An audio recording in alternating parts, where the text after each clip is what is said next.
Hello everyone, আমি সানিয়া। আমার এই ছোট্ট পরিবারে আপনাদের সবাইকে স্বাগতম। আবারও একটি নতুন ব্লগ নিয়ে আমি আপনাদের কাছে চলে এসেছি। আজকে সকালটা খুবই সুন্দর, ওয়েদারটা এত সুন্দর যে মনটাই ভালো হয়ে যায়। আজকের দিনটা হচ্ছে সানডে, ছুটির দিন। আজকে আমার হাজব্যান্ডের অফিস ছুটি, তাই সকাল সকাল চিকেন নিয়ে এসছে, কারণ আজকে খাবো পোলাও আর চিকেন কষা। অনেক দিন খাওয়া হয়নি, আজকে সানডে ছিল, তাই ভাবলাম আজকে পোলাও আর চিকেন কষা খাবো।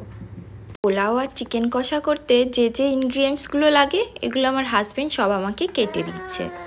আমি আগে পোলাওয়ের চালটা ভিজিয়ে রেখেছিলাম, কারণ চালটা ভিজিয়ে রাখলে না ভাতটা খুব ভালো হয়।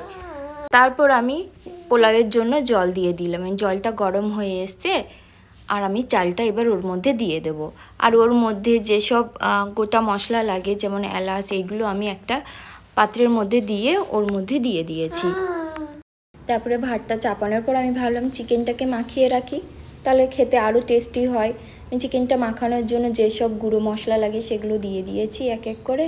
তারপরে আদা আর রসুন পেস্ট দিয়েছি 2 চামচ মতো, আর পরিমাণ মতো সর্ষের তেল দিয়ে ভালোভাবে মাখিয়ে নেব। এই ব্যাঙ্গালোরে চিকেন না ভালোভাবে ওরা পিস করে দিত না, এখানকার চিকেনের পিসগুলো খুব ছোট ছোট করে। আর এখন আমরা বলার পর থেকে একটা দোকানেই দেখি এরা আমরা যা বলি সেই রকমভাবেই পিস করে দেয়। আর আমার হাজব্যান্ড লেগ পিস নিয়ে আসে, আমি লেগ পিস খাই বলে।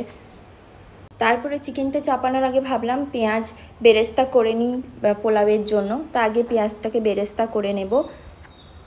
পেঁয়াজটা বেরেস্তা হয়ে গেছে, এবার আমি একটা পাত্রে তুলে নেব। এই বেরেস্তাটা মচমচে রাখার জন্য এর মধ্যে যদি পরিমাণ মতো একটু লবণ ছিটিয়ে দেওয়া হয়, তাহলে পেঁয়াজটা অনেকক্ষণ ধরে মচমচে থাকে। তারপরে ওই তেলেই আমি কাঁচা লঙ্কা আর চিকেনের জন্য পেঁয়াজ কাটা ছিল সেইটা দিয়ে নিয়েছি। তারপরে ওইটা হালকা বাদামি রঙের হয়ে আসলে আমি ওর মধ্যে চিকেনটাকে দিয়ে দেব। আর এই দিকে ভাতটা হয়ে গেছে, ভাতটা না একদমই ভাঙেনি, খুবই সুন্দর ঝরঝরে হয়েছে। পোলাও তো অনেক রকমের হয়, আপনারা কী ধরনের পোলাও খেতে ভালোবাসেন কমেন্ট করে জানাবেন। আমার এই পোলাওটাই খেতে বেশি ভালো লাগে। আমি আমার একটা গেস্টের বাড়ি খেয়েছিলাম এই পোলাওটা প্রথম, তো আমার খুব ভালো লেগেছিল। তাই যখনই আমি বাড়িতে পোলাও বানাবো ভাবি, তখনই আমি এই পোলাওটাই বানাই। আমার খুব ভালো লাগে খেতে, আর আমার হাজব্যান্ডও এই পোলাওটাই খেতে ভালোবাসে। তারপরে রান্নার মাঝে ভাবলাম একটা ড্রাগন এনেছিলাম কালকে সন্ধ্যাবেলায়, সেই ড্রাগনটা আজকে কেটে খাবো।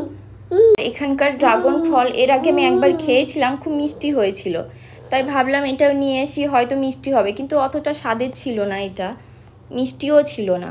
যাই হোক, ফেলে তো দেওয়া যায় না, তাই কেটেই খেয়ে নিলাম। তারপরে আমি 100 গ্রাম মতো দুধ নিয়ে ওর মধ্যে বিরিয়ানির কালারটা দিয়েছি ভাতের উপর দেওয়ার জন্য। কালারটা দেওয়ার পর দিয়ে দেবো পরিমাণ মতো কেওড়ার জল আর পরিমাণ মতো গোলাপ জল। তারপরে দিয়ে দেবো অল্প পরিমাণ ঘি, আমরা বেশি ঘি খেতে পারবো না বলে অল্প পরিমাণ ওপরে একটু ঘি দিয়েছিলাম। তারপরে ওই পেঁয়াজ বেরেস্তাটা রেখেছিলাম সেটা ওর উপরে দিয়ে দেবো সাজিয়ে। আর একটু পরিমাণ মতো বিরিয়ানি পাউডার দিয়ে দেবো, না দিলেও হয়, আমি আজকে দিয়েছিলাম।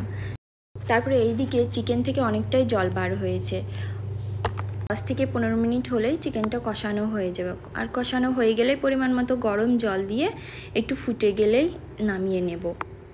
চিকেনে বেশি ঝোল রাখবো না, কারণ কষা করে চিকেন রান্না করতে বলেছে আমার হাজব্যান্ড। আজ প্রায় সব রান্নাই কমপ্লিট হয়ে গেছে, 5 মিনিট হলেই হয়ে যাবে। তারপরে আমরা স্নান করে রেডি হয়ে গিয়েছি।